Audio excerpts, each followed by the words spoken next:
had it too good in December. We had it too good in December, that's why. Luckily, Monday's worth it. Yeah, but Tuesday is going to be nice for me. Oh, wait, sorry. Tuesday is going to be -5.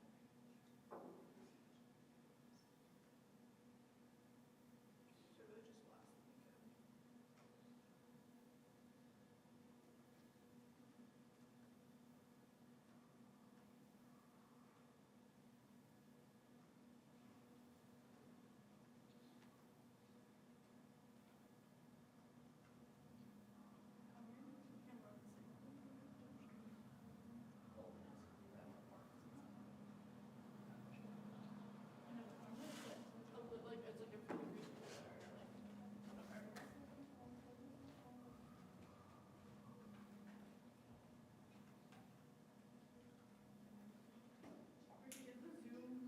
On the laptop? Yeah. So which Zoom? It's a different Zoom link. Just punch in the ID. Just have it as well. Huh? Just punch in the ID. Let's start.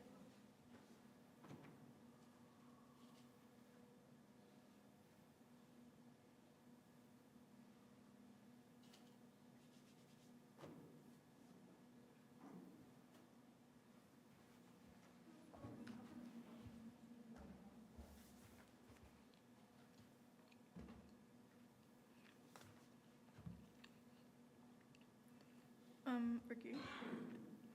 Yes. Never mind.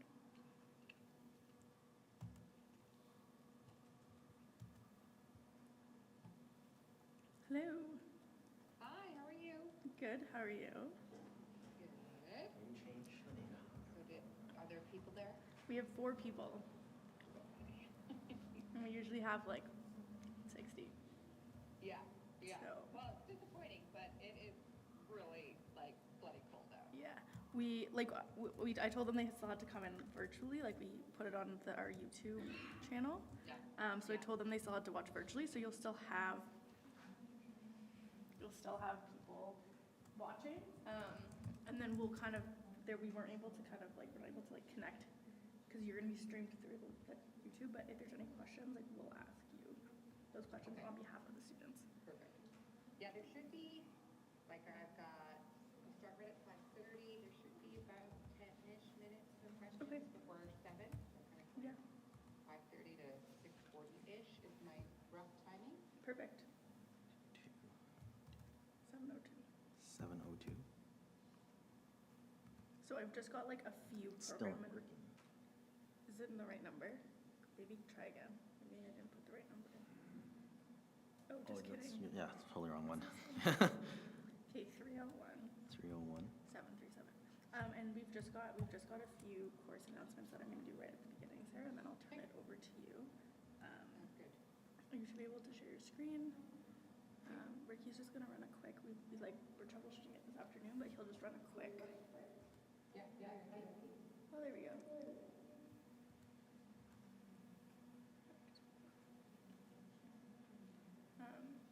I am going to kick you out, Sarah, so I can share my screen first. But Okay, let's just see if it's working. yeah, it's working. I always make sure that the screen They don't- is my notes. Oh, yeah. Makes sense. Okay. We are good, Ricky? Yep. Okay. So we've got 10 minutes to just. Can you still hear me, Sarah?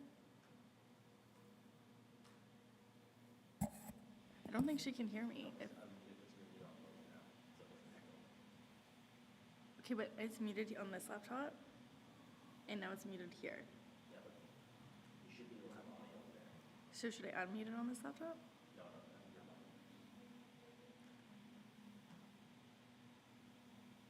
Can you hear me, Sarah?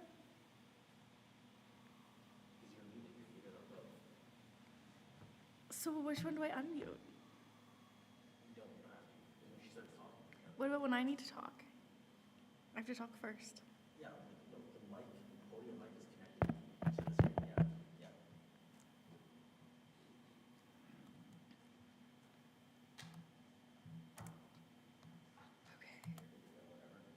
Well, we still have 10 minutes. Remember? We still have 10 minutes. Oh, what the heck? Okay. Because you don't need your laptop, right? No, it was just to start the.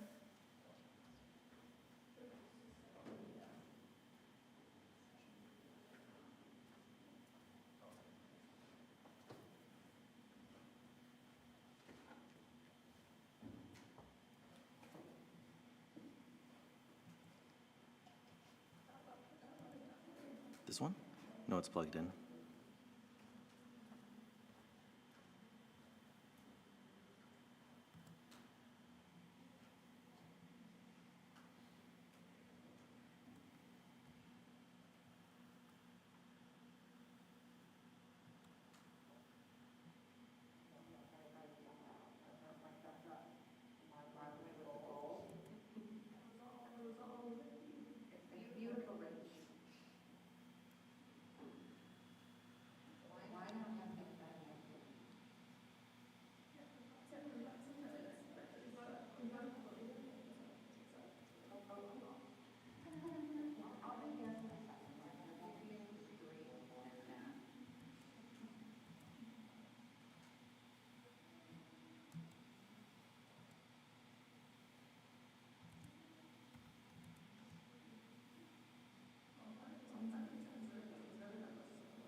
Are we live? Hi, everyone. Thank you to everyone who braved the cold to show up in person. I appreciate you all coming in. And thank you to everyone who's tuning in online. We're going to kick off today's Launchpad Live. I'm just going to start with a few program announcements and like other program announcements for different things that are happening just because they're a little time sensitive. And then we're going to kick it off with today's session. So there is, for anyone in undergrad, in any career path in undergrad interested in the embedded certificate in entrepreneurial thinking, that is run by Kurt, and he's hosting an information session next Tuesday at 12 p.m. So if you're interested, come. The Dr. Chad Sanders, who's the director for the program, will also be there to answer any questions. So if you're interested, scan that QR code, or if you have any questions prior to the information session, I would email Kurt. You all should have his email by now for that. Also, Map the System, also run by Kurt, is launching, and Map the System is if you're passionate about making a difference into Mapping the System is a challenge where you dive deep into the issues that matter to you. We had a team last year who went all the way. This is a program that's run by Oxford that went all the way to the finals and actually got to compete in Oxford over the summer. So really cool opportunity. Again, if you have questions about that, I would send a message to Kurt, but I will dive a little bit more into that in the workshop on Tuesday. And the last thing, the Innovation Sandbox finally is here. It's finally open. So essentially, as you guys probably have seen, if you've been to the Hunter Hub, the desk has moved, and we kind of block off the whole back half of the floor. So that spot is reserved for you guys as part of programs and entrepreneurs here on campus. You guys automatically get a membership to that space, so it's not open to everybody anymore. And when you do come in for the first time to actually use the space, please just stop by at the desk. We're gonna give you a little sticker that you'll put on your student card, just so that if we're doing rounds to make sure that the right people are in the right space, you can just flash that sticker on your card so we know that you actually belong here, because we just want to make sure that there's a dedicated space for you guys to keep working on your ventures. And then we'll have different perks. Right now we just have some free coffee in the kitchen, but there will be additional perks coming up. We've got different events, networking opportunities, things like that planned, and as Sandbox members, you'll be involved in that. And so with that, I'm going to pass it over to Sarah to get started. Sarah, I think you should be able to share your screen now.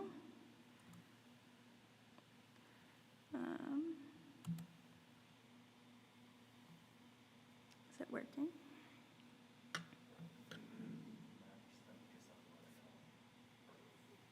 Oh, Sarah, I think we're ready for you to share your screen.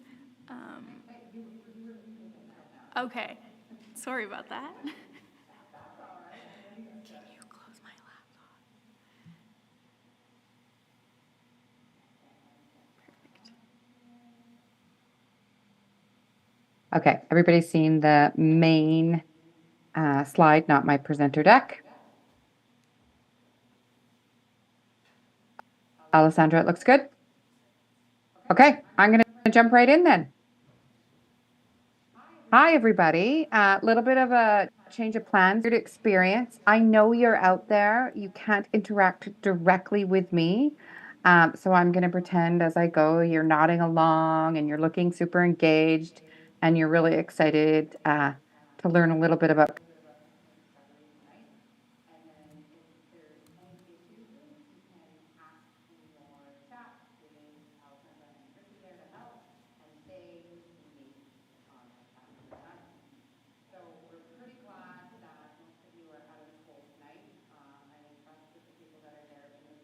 The cold. Good on you. Coldest day in 20 years in Alberta history tomorrow. So let's stay warm and let's dive right in. So if you're not familiar with 321 Growth Academy, we're a training organization that works with entrepreneurs from startups through to scaling, really focused on sales and marketing and helping them figure out how to grow. We're at the point now where we've worked with well over 500 companies. My background is in marketing, business development, and sales. I've worked inside really large organizations, as well as all the way to really, really small early stage startups. where I was like employee number 2 and employee number 3. And I've been mentoring and advising and working in the tech and wider entrepreneurial ecosystem across Canada now for focused on this kind of support side for the last 10 years. Okay, so today's all about customer discovery and validation. We're going to cover some best practices and then we're going to show you how you're actually applying it. And then we'll talk about what comes next because I get to come back for a Launchpad Live in February. So, when we talk about customer discovery, one of the things that we really need to kind of go in with the right headspace around is it's gut check time. Are we making assumptions? We need to be really honest with ourselves about what we know for sure, based on facts and data and real information, and what we don't know or what we're basing on assumptions. And talking to your friends and family and having small sample size, not good enough, right? So we want to be really honest with ourselves about the decisions we're making around a potential business that we might be building, about what is fact and what's an assumption. So not all, but some researchers want their research, to turn into products. When we have an idea, we want things to start. There's a lot of things that we think when we start a business that this is the thing. We have belief in it. We wouldn't become entrepreneurs if we didn't think we could make a run at it. But the percentage of startups that actually fail is kind of scary high. It's 90%. And that's in the first 5 years. So when we think about why startups fail, the thing at the very top of that list here, based on this analysis done by CB Insights, is there was no market need, right? And so we think of things like, well, they didn't have the runway, they didn't have the right team, they got out competed or cost issues, all those things that are listed on your screen there. But really, it comes down to no market need. Cool widget, cool thing, cool service, cool product, but nobody really wanted it.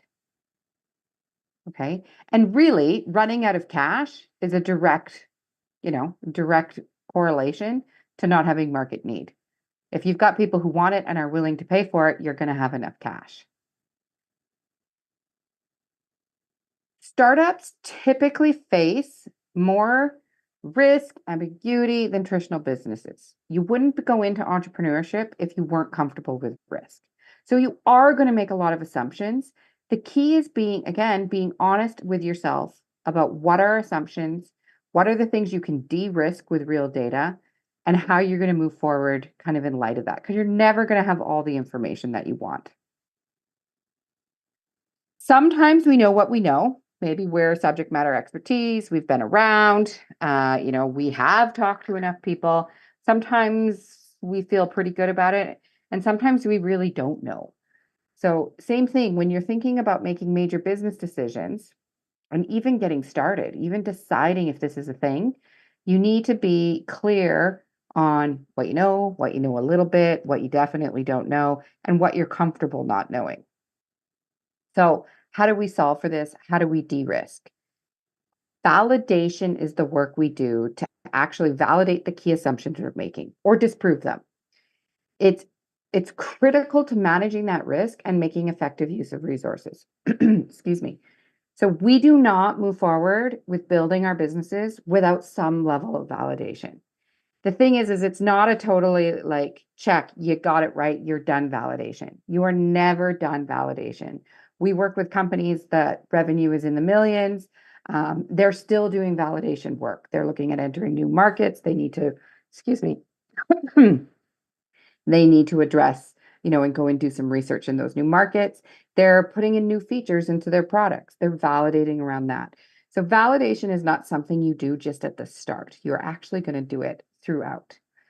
Customer discovery is the work we do to validate the assumptions we're making about specifically our customers, right? So the lines between validation and discovery can blur. When you talk to people in the entrepreneurial ecosystem, they might conflate the two together. It doesn't really matter, right? So when we talk about doing actual research and getting some real data around your customers, the work you're doing is customer discovery. This is the most important validation work. Your customers or your prospective customers are everything. We want you to fall in love with the customer problem. We want you to really, really understand in depth the problem that they have. And that's what is fed into your product development. And the only way we can fall in love with the customer problem is by talking to customers. The whole goal of building a business and doing customer discovery to build a business and build a product or a service and take it to market, what you're doing beyond, okay, the goal is to make money or solve a problem. To get there, you need something called product market fit. Normally in the room, I'd probably ask you all, what do we think product market fit is? In our format tonight, I'm going to answer it for you.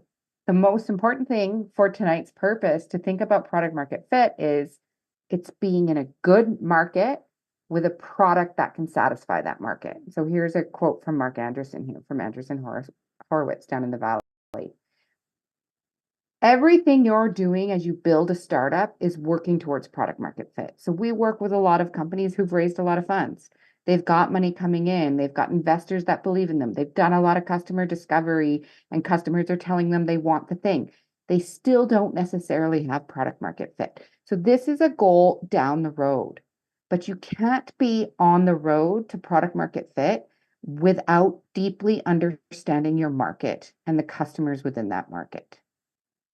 So when we think about why is customer discovery and validation so important, if it hasn't actually landed yet, why it's so important, we need to ensure, let me click through here, we understand the best customer to focus on. You probably have an idea of who your product or service is for. You're thinking about maybe who's the right, who could benefit from it. Maybe they have a little bit of a problem, and you have a lot of assumptions. When we actually go to market, which I'm going to talk to you about in February, we don't go to market with every possible customer to who your product or service might apply to. We want to understand the best customer to focus on. What is that narrow slice of the market that you start with first? And again, you're not going to be able to figure that out without actually going and talking to them. You're solving high priority problem with big impact, outcomes and benefits. Is this something that's a nice to have? We like to think of it as is it a vitamin? We should take it and it would be nice to take our vitamin C during cold season, or is it a prescription? Does your product solve a problem that they are desperate to solve and that they need to solve, or that they're currently solving in really ineffectual ways or really expensive ways? Right? So we want that problem to be a high priority problem. And if it's not a high priority problem, doesn't mean, okay, you close up shop and you don't move forward with this business idea. It means you're going to have more heavy lifting around value, around messaging, around sales and go to market and marketing, etc. So we deeply want to understand that problem. We want to validate that we're building the right whole product. So whole product is the things that go around your product or service.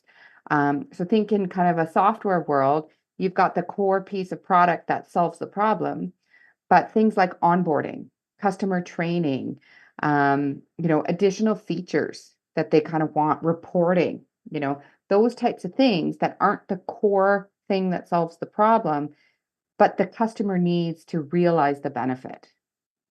Right? So do you understand what those customer needs outside of solving the whole problem are? Do you understand how you're actually going to go to market? How do your prospective customers buy things like what you have?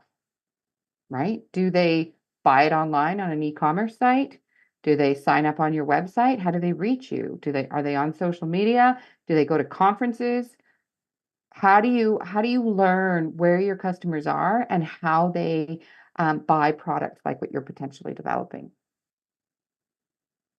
You've got to validate to understand the unit economics, right? So how do you know what you're going to charge for this thing? You don't know what you're going to charge for this thing unless you understand the cost of the problem. What's it costing them? Right? So to understand how we're going to take this product or service to market and understand how we're going to reach our prospective customers, we're going to start by asking a whole bunch of them, how do you buy software at your company? Does it have to go through procurement? Or if it's an individual, do you, see an ad on Instagram and are you willing to try things like that out? Or do you need to do a bunch of research first? If somebody refers you to something, are you willing to buy it? Who would be those referrers? Who are the trusted leaders? So we do validation around customer to find out a whole bunch of things. When we think about in detail what should be validated, customer. So if we're selling to businesses versus if it's a B2B situation, who's the user? Who's the one that's actually has the underlying problem potentially and must use the product or service to solve the problem? The buyer is the person with the budget, right? The buyer is the person that ultimately decides, yes, we're going forward. Or influencers. Is there a stakeholder who can say no? Maybe they can't say yes and they don't have the budget, but they can say no. In B2B settings, that could be something like legal or IT. In B2C, you could have things where there's a partner that's like, buying something for kids and the other partner disagrees or something like that. Right? So there's nuance here to really understanding who that customer is, who buys, who uses, and any influencers that might be around that decision. The problem, I've only mentioned it a few times. I'm probably going to mention it a few more times. Not just what is the problem, but what's its impact and across various stakeholders if it's B2B, right? And then that priority piece. How big a problem is this for you? Is this something that's on the top 3 when you are thinking about the priorities for your job? Is this something that comes up all the time? Or is this something you're like, yeah, we should probably change how we do that and maybe we'll get to it eventually? Is it problem number 1 or is it problem number 99 on your prospective customers list? So really diving into understanding the nuances of their problem. The solution, right? So it's not just, the thing that you're building that solves the problem, but as mentioned, that whole product and then how it varies by customer. So when we go back to that phrase where I said finding out the best customer, often there's great realizations when we actually start to show our solution to potential customers. So we might have like, okay, this could work for oil and gas. It could also work for construction. But then we find out in oil and gas, they need all these other things around it. And construction's like, no, it kind of is ready to go for us out of the box. The way you've built this, we could use this today. So doesn't mean you never go after oil and gas, but maybe you're going to be ready sooner to go after that construction market. And so we don't just kind of narrow in too soon, but to make those smart decisions on who we're going to go after and when, we need to make sure we understand how they're actually going to use the solution. Value, right? So we need to validate, how they're actually experience return on investment out of using your product, right? Do we deeply understand how the users are going to adopt it? Do we understand how they're going to use it, right? When we first pick up a new app on our phone and we start using it, it might not be the same as our friend sitting next to us who downloads the same app. They might be drawn to a different feature. And so why were they drawn to that feature in the app and why were we drawn to a different one? You, as somebody who might be developing those products, need to understand why, right? And then that purchase behavior, right? Deeply understanding, why do they buy? Why would they buy you now versus later? And why you versus the other options on the table, right? So you need to understand that value and the outcomes and the impacts if they go forward with your product, what that looks like. What is the problem costing them today versus the potential cost of your product? We need to validate around competitors and alternatives. Often when we work with really early stage startups, they haven't actually, they've asked them about the problem. They've assumed that the main competitor is status quo. Oh, we're just not really solving this problem today. But we also need to find out if somebody else is kind of trying to do what we're doing. Are there other purpose-built solutions, right? Are they, you think of a lot of the tools in the B2B space these days, It was stuff people just did on spreadsheets, right? And maybe complicated spreadsheets and pain in the butt to share and whatever it might be by industry, but they were solving the problem in labor intensive, expensive ways, right? So, how is your solution different from any direct competitors and different from any other alternative ways that they're solving that problem? And again, if we don't know, then we got to ask. How are you solving this problem today? Like, are you just ignoring it and it's a problem? Probably not, right? Are you aware of any other solutions that are trying to address this problem for your industry? Right? We got to start doing some digging. And Googling usually isn't sufficient because it's not going to get us to the nuanced answer, especially around alternatives. We got to validate around business models and pricing, right? There are lots of ways that you might construct your business model, but we don't know what's going to be workable, especially around willingness and ability to pay, right? So, we think of different business models. You could start with freemium, free trials, getting them in. What's the lifetime value of those customers? I was using an app as an example. Well, we've all experienced downloading apps that then have other features behind a paywall, right? What's the strategy around that? What's the growth look like that compared to the investment you need to get your product to market?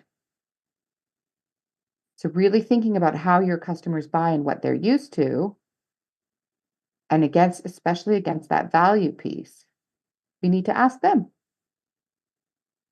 Are there any regulatory things? We work a lot with some deep tech and some stuff in particular in the med tech space. Are there going to be any regulatory hurdles that you're going to have to overcome?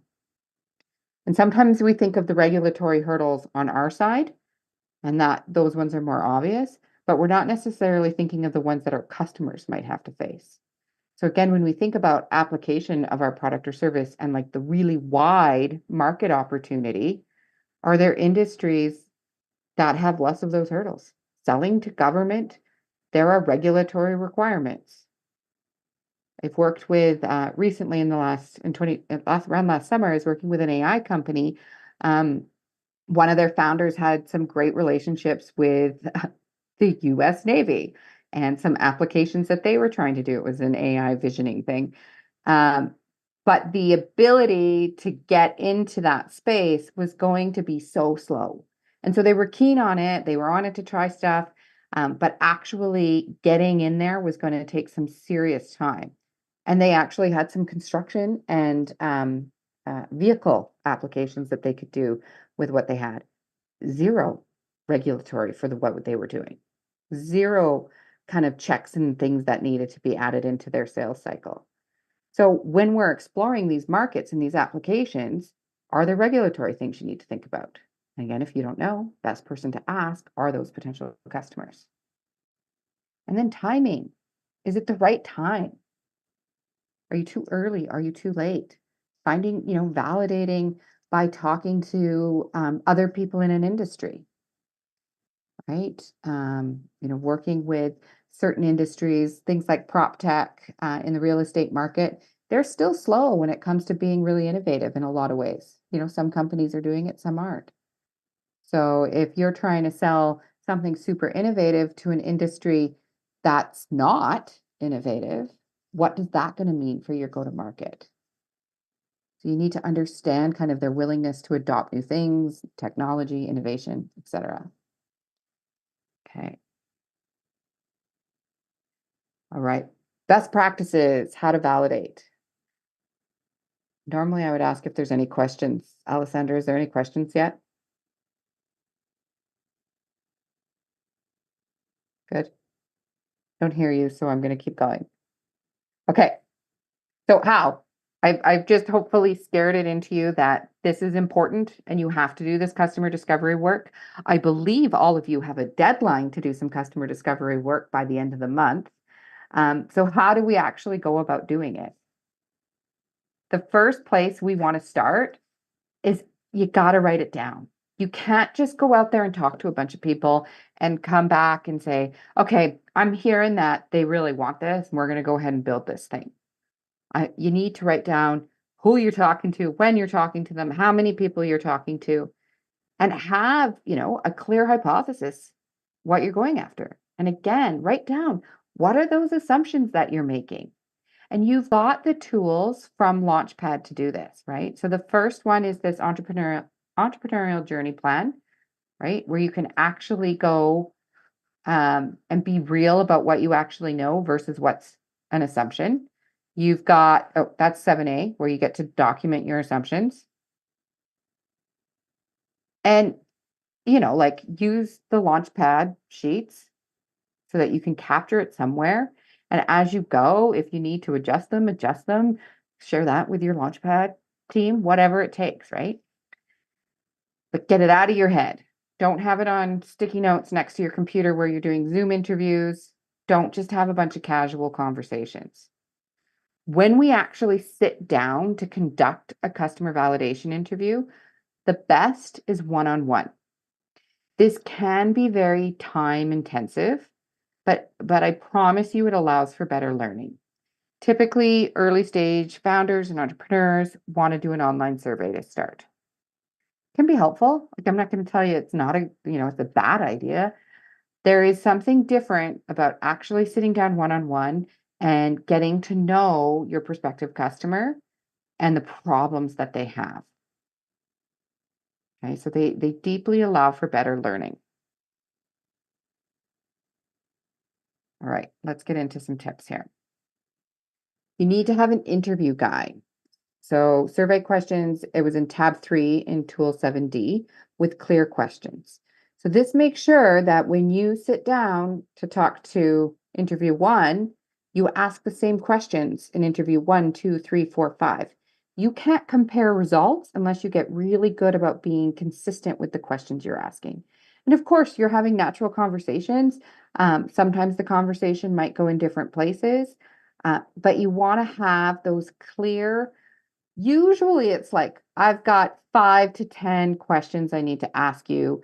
Hopefully they've got some, other things they want to share, and they're going to, tell you a whole bunch of things. But every time you ask those top priority questions, even if at the end it's like, oh, I never got to this question, could I ask you that quickly? So that you can compare and gather data that's actually going to be, statistically relevant as you go. So have that interview guide. The other thing with the interview guide, besides consistency, is it's going to help you do the interview, right? You don't have to sit down with me. Let's say I'm your potential customer and you're nervous because I'm pretty terrifying. And you're like, okay, Sarah, I need to ask you some questions about my business, and you're not sure where to start. So your interview guide can be like your little cheat sheet, your script. So it gives you some comfort that you're ready to go in, right? We need that consistency and that interview guide to get you there. Okay. And we want you to use questions that gather both quantitative for that kind of easy analysis, the reason you want to do online surveys, but also those open-ended qualitative ones. I've been working in sales for, 20 years basically. And when you get either a prospective customer, or you're doing early customer discovery, or you're doing like sales, you want to get them talking. And open-ended qualitative questions, there's really good meat in those. So design your survey to have a mix of both, or your script, or whatever you're calling it. Okay, here's my note about online. The closer you are to the respondent, the better. So live, take them for coffee, meet somewhere in person, best. Zoom, good. Can you look them in the eye? Even better. Phone, okay, we can do phone. Maybe you can hear some nuance in their voice. You can hear when they pause when you ask a question. Online survey, better than nothing. Often I hear from entrepreneurs when they have a B2C solution or product or service, that online survey makes the most sense because they can hit the most people. And I would tell you, do your online survey, still go talk to 10 people that you don't know, that are not a friend or a family member, and ask the questions face to face. Okay, so doing an online survey is not enough.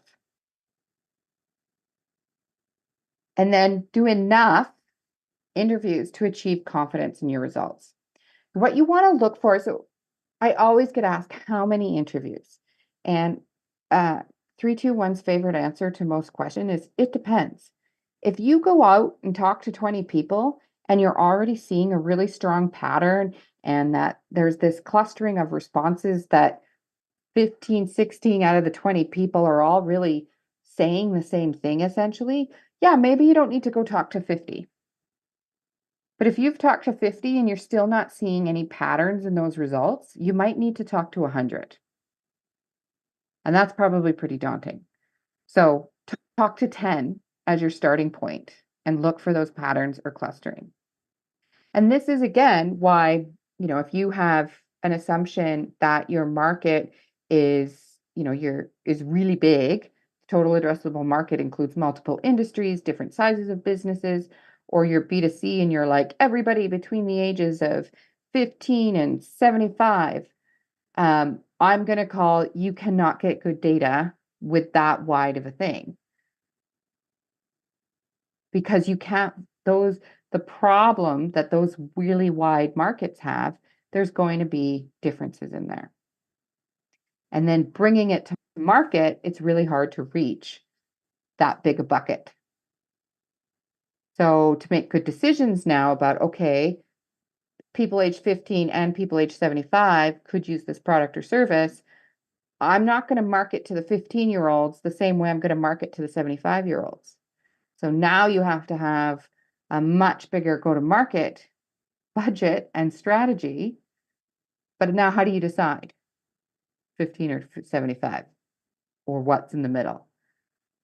So interview 10 15-year-olds, interview 10 30-year-olds, interview 10 50-year-olds, interview 10 75-year-olds. And I would probably say before that even, narrow your focus, then go do less interviews. Okay? So enough is kind of, it depends. It depends on what you're looking for when you're looking for those patterns or clustering and those responses. Okay. And then the most important thing, document as you go. Use the tools that are already at your disposal, and you're supposed to have this done, I believe, by the end of the month. And don't rely on your memory. All right, let's get into some sample questions because that's the real kind of how moment. So top level customer discovery, do your homework before you talk to the person, especially if you're B2B. Look them up on LinkedIn. How long have they been in the industry? Are they like somebody who's worked at the company for a year and it's their first job? Are they really going to be able to give you deep information about how their industry buys and what's going on in that organization? Maybe, but probably not. So do a little bit of homework and then get them talking. Can you tell me a little bit about yourself? Tell me about your role. What are your key priorities this year? Sometimes I might say, what are your department's key priorities this year? What does your boss think the key priorities are? Do you agree? Right? So fairly open-ended questions. Where do you hope to be this time next year? These are also questions that most people like to talk about themselves. So it's about them as an individual, but also gives you information that you need to know. So it's a great place to start to get somebody talking. When we're doing customer discovery, we want people to like us. Eventually, hopefully, these are also people that we're actually going to try to sell to as well, right? We want to be able to call them back in a month or 6 months or a year and be like, hey, remember when you helped me out by doing that customer discovery industry or interview? Now my product's ready. I'd love to show it to you and kind of get your take and maybe see if it's going to be a value for your organization now. Right? So when you're building rapport and building that relationship, ask questions that are going to, make them feel like you know them, that you're building a relationship. Okay? The other thing is when we ask, what are your goals? Positive. People love to talk about their goals. But when we ask, what are your issues, stresses, worries? The negativity bias is real. As much as, when you come across really optimistic people, they might not want to believe that to be true. It's true. People like to vent. People like to talk about their problems. And so asking them about their problems, once you've built a little bit of rapport, can get them going because people want to talk about it. Okay. So once you get them talking about their problem, well, what's their role in solving it? Are they a user that just has this problem and they're never going to have any budget to solve it? They're never going to have any ability to make a change. They might say, "Hey boss, we need to do something different. Hey boss, we need to do something different. This is a really expensive process. Why are we doing it like this?" But if they're just somebody who's a user or a person with the problem and they don't fit in that buyer category, you need to understand that. So now I've talked to 10 people who are the user. Ooh, how do I get to somebody who might be a buyer that could tell me more? You may or may not be able to get to those people in this customer discovery stage, but at least now you know more about those roles than you did before. And then who else does it affect? You know, when we have this problem, is there anybody really focused on solving it? Does it affect folks in IT over there? Or do they not really care? Do they think they could build a solution for it themselves, but they just never get around to it because it's the bottom of the list? So when we go deeper into the impact of the problem, and kind of the current state, here's some sample questions that you might want to try. How are you approaching the problem today? Tell me about that approach. And I'll give you a little hint right now for doing interviews. If you need a minute to be like, what's my next question? Or you think there's more there, tell me about that. Tell me more about that. It's a great phrase to write at the top of your interview script so that you can pull it out if you get flustered or you think there's going to be more there or you're not ready to ask your next question. Tell me more about that. So what's worked well? What has worked less well? What happens when this problem comes up? What ways does this problem impact? Does it impact you personally? Who else does it impact personally? Like the last slide. If we don't address this problem, what happens? What's the impact on the business, on the bottom line, on the team? This is going to start being your hints for value and return on investment, or ROI, right? You start to understand the cost of the problem. And then we get into those priorities. Do you see tackling the problem as one of your top priorities? One of the company's top priorities? Where does it sit on your to-do list? So you can imagine when you say, hey, like, what are the issues or the stresses about your job? And they tell you a few, and they say something that's related to the problem you're hoping they have because you have a solution. You could say, oh, tell me more about that. And then they tell you more about it. And so, compared to everything else that you've got to deal with in your role, what priority is that? And then are you motivated to solve this problem now? Right? And so when we talked about value, I said, why will they buy it? Why will they buy now? Which is really important for go-to-market strategy, right? What is the timing? You don't sell accounting software to accountants at this time of year. Why or why not? You need to understand that. Current state. How are you approaching it? What solutions are you using? So you're fishing for competitors. Can you share how they're working? Where aren't they working? There's a lot of, in B2B, a lot of tools out there that people use for not purpose-built reasons. Even on the B2C side, right? You start to see your favorite app starts adding more features and you never ever use them. And why are they adding those features? Well, did somebody else want to bring those in? Did other customers ask for them? Are they trying to capture a bigger market share? Are we using it in creative ways and they're realizing that, so now they're going to solve it with a new feature?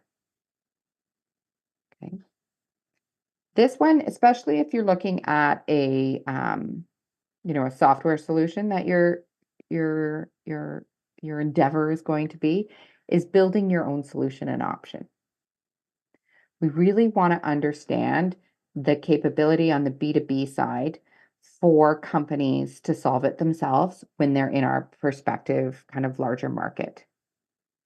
Because it happens a lot, right? Why or why not? Why wouldn't they build their own solution? If you're not searching for a solution, this is one that can be really interesting to figure out if the problem seems like a really big deal to the person you happen to be talking to versus a big deal for the organization. If it's a big deal for you, but you guys aren't searching for a solution, why is it actually a big deal? The other thing with this question is learning about how they search for the solution, right? So leading you to go to market strategies. If this is something where they're going to type something into Google or start asking their networks about, what language do they use when they're doing that? So this will give you some clues for that. Have you and your peers decided what direction you'll go? If they are already looking for a solution. Tell me the criteria you'll use to make this decision. So this is for one, like if they're looking at a solution, this is somebody who you may or may not be able to turn into a customer sooner than later. And then what other alternatives are on the table? Okay. All right. Some things that you need to think about. So you go out there and you do 10 interviews and you fill out your sheets and you've got all this information and you're analyzing it. The things that we want you to think about is, what is the problem really? The underlying root cause. And the important line here is the absence of your product or service is not the problem. Remember that. Do your prospective customers recognize they have the problem? They might not recognize they have the problem. It doesn't mean they don't have it, especially if you're doing something innovative. What it means is if they don't recognize they have the problem, again, it changes our go-to-market strategy because now we have to educate them on the problem as a starting point. But if they have the problem, they're looking for a solution, you can come in and say, we have the solution.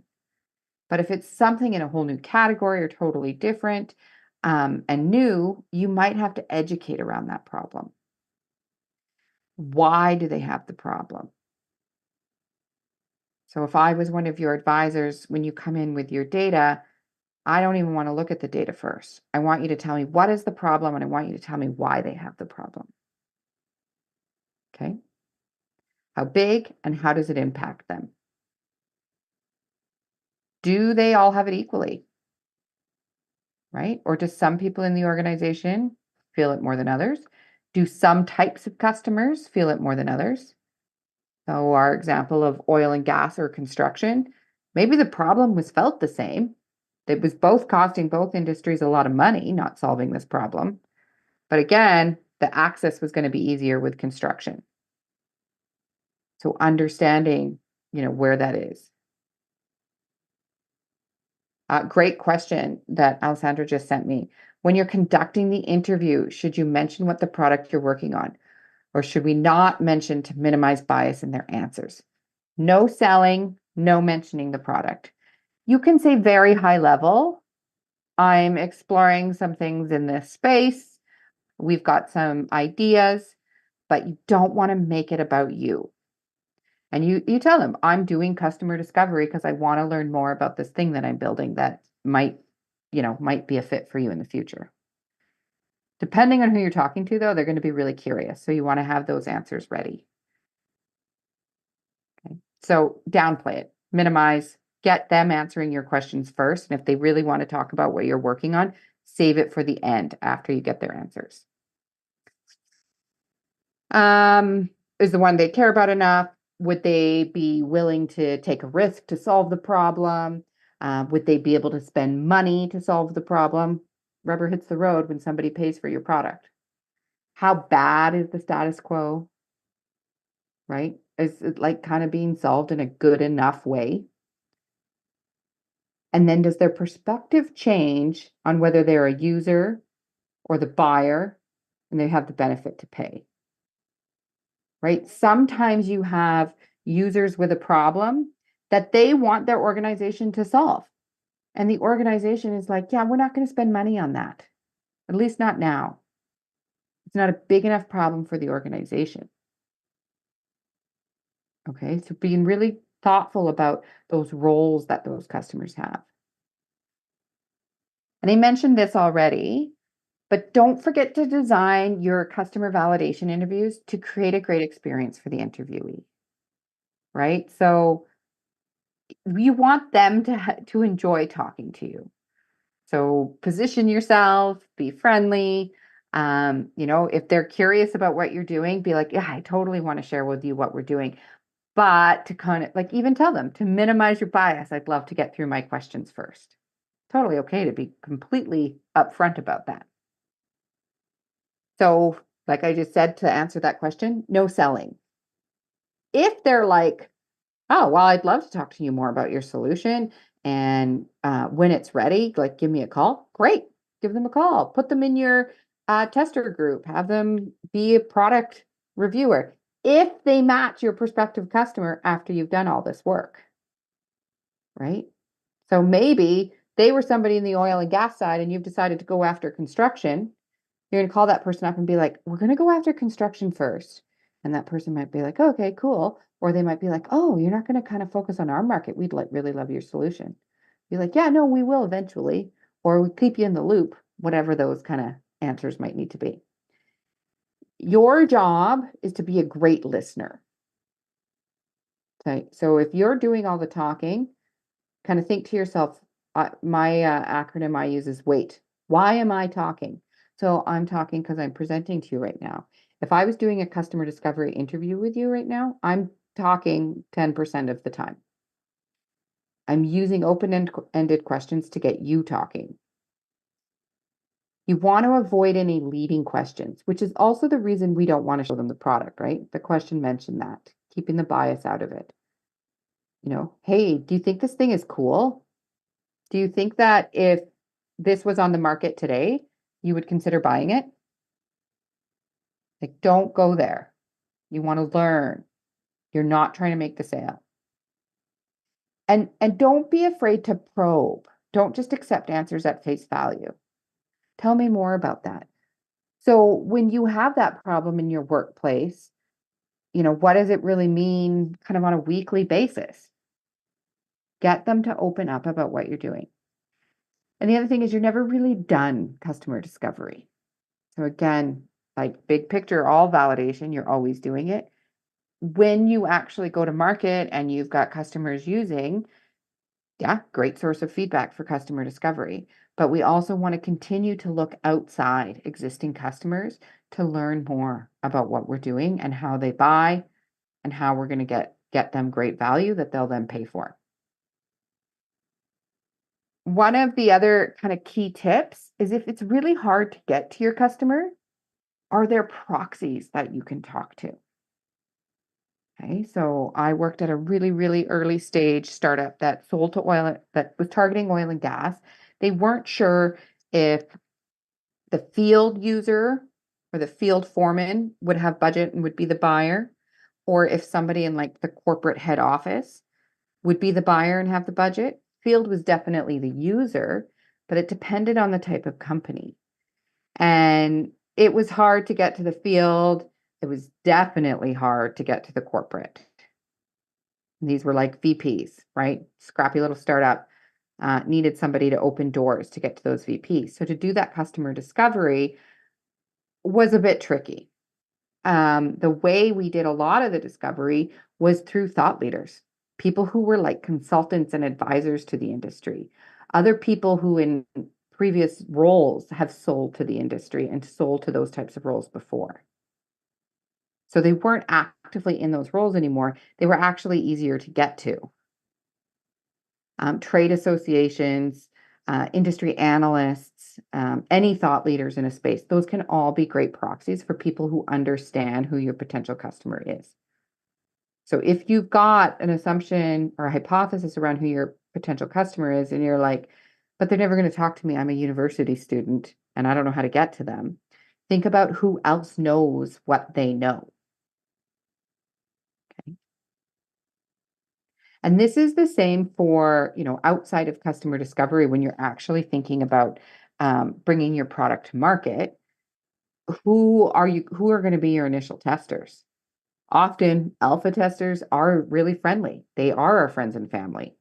We want that like really safe environment, right? So it's employees and team or friends and family that do those first testing. But then when we get into kind of beta test side of things, maybe we can have some of those proxies if we can't get to the actual users. We can show it now to some people, right? So doing the product testing is separate from customer discovery. All right. And then there's two other types of testing up there. Wizard of Oz testing, where you build like your MVP is essentially kind of just surface level product, and you're doing the behind the scenes, whatever it might be, calculations, whatever. And then and they don't know, right? So I don't know why this example comes to mind, but Elizabeth Holmes, right? They were doing the testing on other people's machines, and the customer did not know. Concierge testing, same as above, but the user knows. Okay. So the whole goal with customer discovery is to learn and put you on the path to product market fit. You do not achieve product market fit through customer discovery when you're starting up. Product market fit comes after you're making great revenue, you've got traction in the door, people want what you're selling.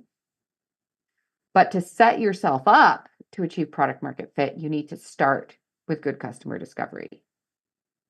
Okay. And when 321 or Hunter Hub programming or any accelerators or any entrepreneurial organization starts to talk to you, okay, you've got this thing, you've done customer discovery, and you're ready to go to market, you have to have a really good understanding of your ideal customer profile, or ICP is what you'll hear. And when it comes to ICP, the only way you get to that is through customer discovery. Okay. So I love this quote from our friend Seth Godin, and I like to put it up there because you don't just have to take my word for it. If you still believe after this conversation that your product or service is for everyone, or insert very large market for everyone, it's not. Okay. Everyone is not your customer. You're going to segment, you're going to start with that large market, you're going to go down to segments, and then you're going to get to ideal customer profile. And the entire team, so whether this is just you and a co-founder or just you right now, as you grow and you get ready to actually build the thing, and you've got marketing teams and customer success and product teams, everybody's got to be really clear on this. Okay. And so we're going to cover ICP in more depth in February, but I wanted to give you a little taste of segments and kind of going from market to segment. When we think about going from market to segment, because again, usually when we start with market, it's going to focus your product development and roadmap. You're going to be more efficient at go-to-market, sales and marketing, and you're going to make better investments, and you're going to be able to go faster. How we actually segment, it depends. So there is no do it this way for this type of business necessarily. There are typical ways. For B2B, you're going to think firmographics, size, business model, market position, geographic, convenience, use case, behavioral. For B2C, demographics, age, gender, occupation, geographic, location, urban versus rural, convenience, can you get to them? Are they in the same time zone? Do they speak the same language? Psychographic, so big difference here when we move into B2C. What are their personality, lifestyle, attitudes? Behavioral, how are they going to use it? Loyalty, intent, and engagement. So now you can see when I said B2C and you believe your product or service is for everybody age 15 to 75, well, in that age, there's going to be a lot of differences, especially around the psychographic and the behavioral and the language. So everyone is not your customer, at least not to start, right?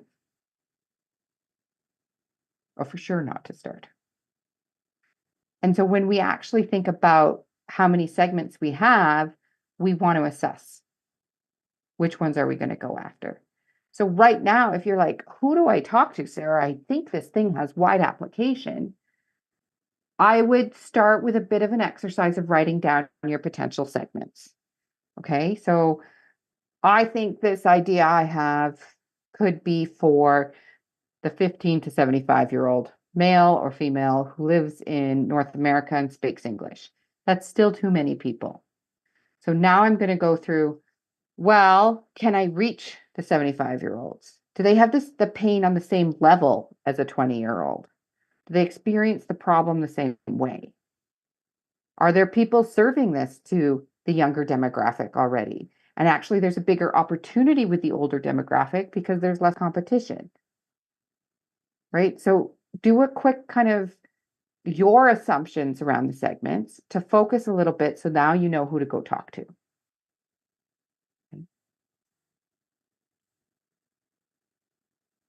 Okay, and I'm just going to do this and then we'll go deeper on ICP in February.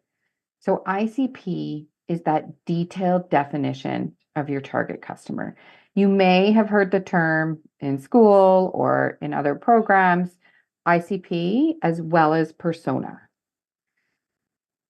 When we're working primarily with B2B, but also with B2C, we prefer ICP because it's empirical based. It's about the key stakeholders. It's about who's making the buying decision. It's going to help you find, qualify, and prioritize. Persona typically is more emotive. Okay, it tends to focus more on users. It can be complementary to ICP, but it's not always well aligned with ICP. So it's like I won't tell you not to do personas, but when it actually comes down to go to market strategy, I'm going to want you to focus on ideal customer profile. Okay.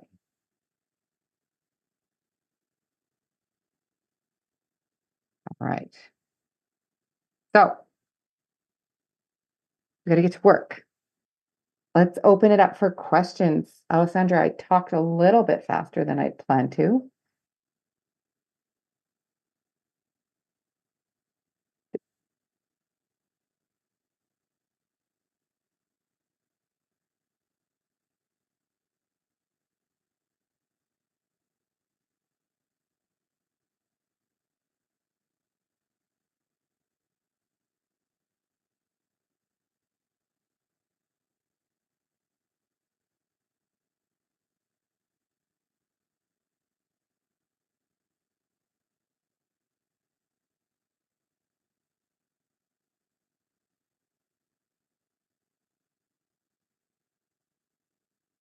Okay, do you have any resources for understanding regulatory requirements for different industries?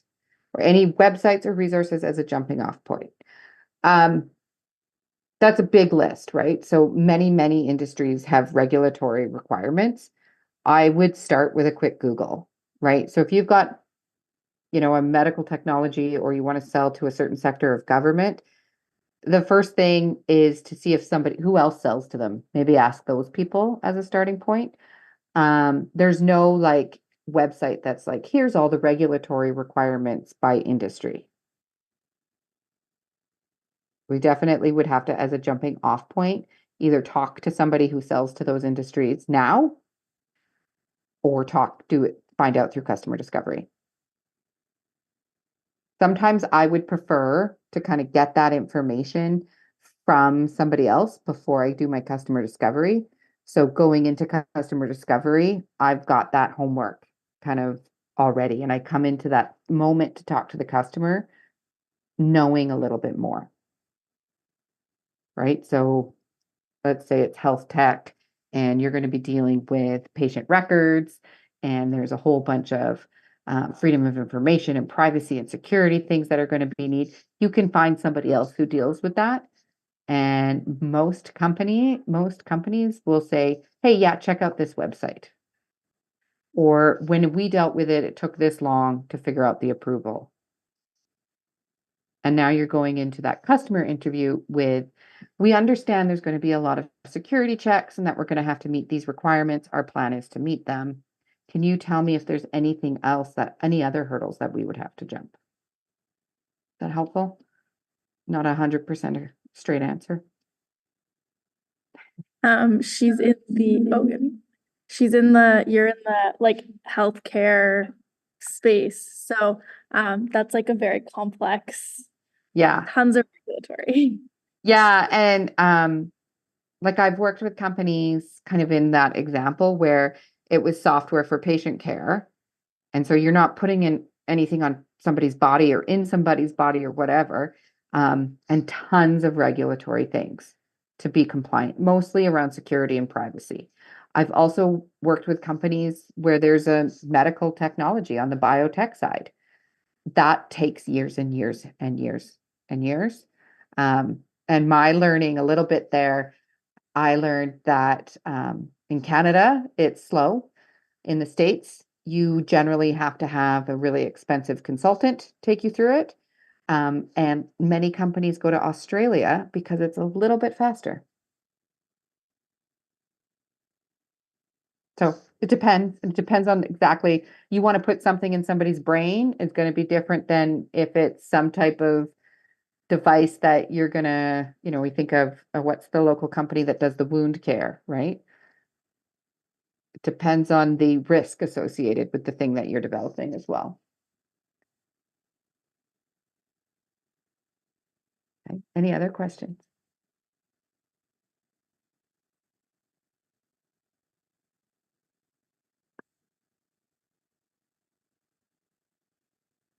Pardon? Oh, I said she has tons of follow-up questions, but I'll leave it for you guys to connect. Okay, yeah, she can connect with me. Happy to. So it so happens that lots of companies started where people don't know they have a problem. Example, Spotify people knew that they wanted an alternative for MP3 players. So what is the approach to start customer discovery in such a case? Did you catch that? Not really. There's a bit of an echo. Okay. Yeah. I think if you mute Hunter Hub, I can. Can you hear? Okay. So the question was, you had kind of mentioned that sometimes people don't realize that they have a problem. So what is the sort of approach that you take? So the example I was given was like Spotify. People don't realize like they wanted that streaming music, but now that they have it, they're like, oh, this is great. So like, how do you approach doing that discovery if people don't realize they actually have a problem? Yeah, so your idea is Spotify, and your idea is let's put all the music on the internet and have people pay us to stream it. They don't know that's a thing. But what you want to dig into is, how do you listen to your music? When do you listen to music? What kinds of things would you rather have? Like, where would you like to be and have music that you can't have? So it's like replacing the Discman with Spotify, and we all have computers in our pocket at some point when the people who came up with Spotify are. You want to ask the questions around, how do they use the thing that they're using now? How do they experience that too? It's even like you think of, like Uber. It's like when we didn't know cabs were the greatest option, we didn't think we needed another option to cabs. We just thought, man, we wish cabs would show up more frequently. We wish cabs would be here at this time. We wish cabs, we weren't thinking, when I get into a cab, I wish I had the security feature that could text my partner when I've arrived at my destination. But you would ask me, so when you're riding in a cab, what are the things that you think about? When you need to get transportation from point A to point B, what options do you have in front of you right now? What frustrates you about those options? What do you love about those options? Right? So digging into like current usage. And that's like essentially when you go to market with something where they don't know they have the problem. That's why we position things like, you saw kind of a stream of things where people would be like, the Airbnb for, or the Uber for, right? Because we positioned it to something that people have context for. Yeah, is that helpful?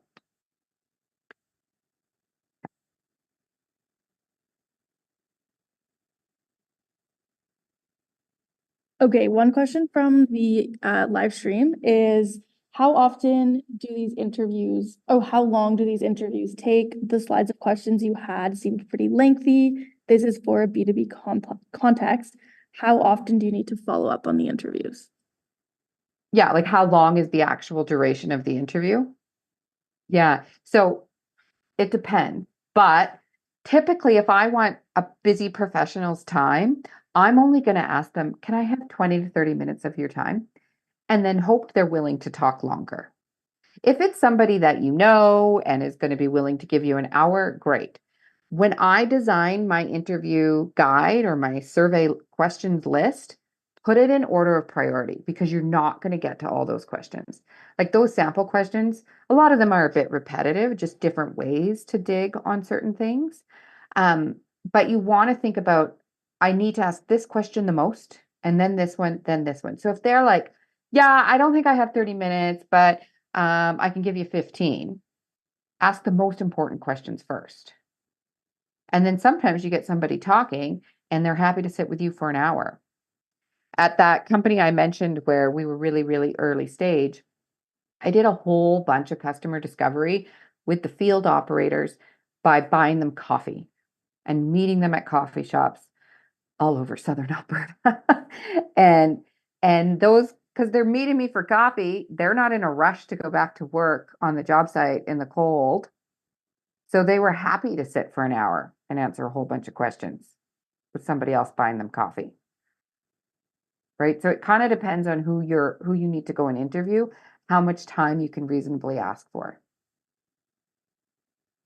And then if they've only got 20 minutes, you can ask, hey, can I do a follow-up after we do a few more of these if I have more questions? And then you get another 20 minutes to ask a few more questions. And you can come in kind of ready to dig because you can kind of digest what they've just said. Go, oh, I really should have pushed harder on that question. I'm going to open with that when they give me their another 20 minutes.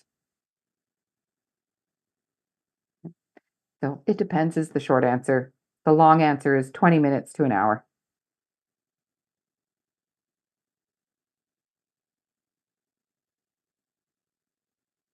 Okay, that's all the questions we have from our end. Sarah, if Okay. you wouldn't mind just switching to the slide with the QR Yeah. code. Last call online. There's a 10-second delay online, so I'll give them a second. Okay. Or in the room for any last questions. Okay, we've got a question. Sure. Can you give an example of a company that didn't do the customer discovery and instead created its customers by offering something very unique that no one else offered? And that data is publicly available as a case study for us to study, as compared to the company that actually did the customer study and did better, or like sort of like a comparison between the two. Yeah. So the question was related to Not companies that doing. didn't necessarily do customer, like a case study for any companies that haven't done customer discovery, but created a very unique product, just kind of right from the get-go without doing that customer discovery. And if there's any examples. Yeah, there's no case studies that come to mind because they probably wouldn't admit that they didn't do any customer discoveries and that they were pure luck, or they're lying. Kind of called BS on if somebody's like, we didn't do any customer discoveries and we were just, everybody talks to some people. The other side of it is I've worked with a lot of companies who find their way to us because sales aren't going well. They went to market with very little customer discovery and they got some early traction with very early adopters. They were well connected to people who were like, yeah, let's give this thing a try, but they were never hitting their real revenue and they think they had a sales problem. Right? They think they need to change their sales process or change their salespeople. And turned out they didn't have a good market and they needed to pivot and serve a completely different type of customer. So they paid for it in the end. They got some early traction. Then they had to make a big investment to be able to pivot their product to build something that was actually going to scale and get them their return on their investment for building their business. But no case study of somebody who was like, we did 0 customer discovery and we hit it rich. So no shortcuts. All right, let me pull up. I just had the slide here that in February, we're going to focus on go-to-market and getting started with sales. And so to do that, you need to do customer discovery first. Okay, so for everyone online and in person, if you guys can please scan the QR code and fill out the survey. And Sarah, we actually have one last question. Sure. So I'll do the last one, which is, how do we know what weight to give the data we receive on customer interviews? How do we know what the appropriate sample size is? Yeah, you're never going to know. You're never going to be like, oh, I'm done. I've seen enough people have answered it this way that I am 100% sure that this is the right thing to go do. It's part of being an entrepreneur that you've got to be a little bit comfortable with risk. And that, at the very beginning, when I talked about assumptions, customer discovery does not mean you're going to be able to remove every assumption. It's about de-risking the assumptions that you have with some data. So there's kind of like this, I want you to take gut out of it as much as you can. But if you're confidently seeing there's a pattern in the data that's telling you something, maybe you get started and maybe you continue to do some customer discovery as you get started.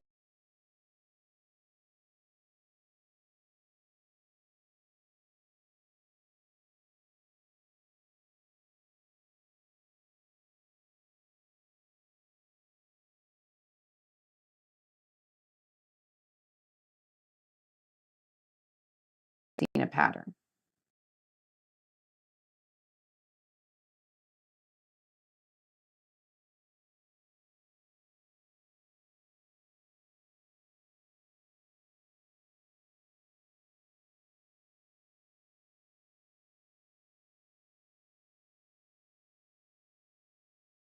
We're going to do that alongside this in a lighter way.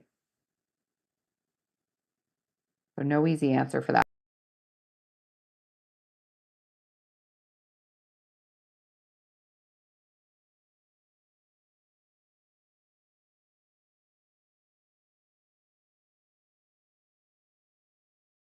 I learned a lot myself. So really looking forward to the next one that you'll be running for us on February 15th.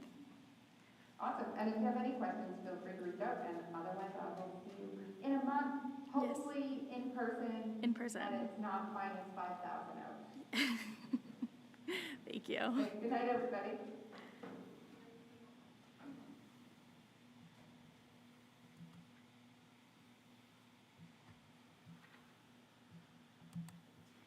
Ricky, how do I do this? This one's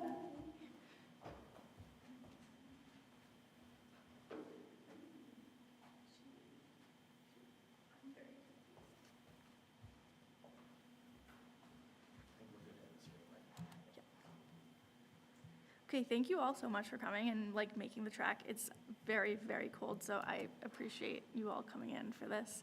And I hope that session was helpful. And I hope it emphasizes how important customer discovery is. And we'll see you all next week when it's hopefully warmer. Hopefully.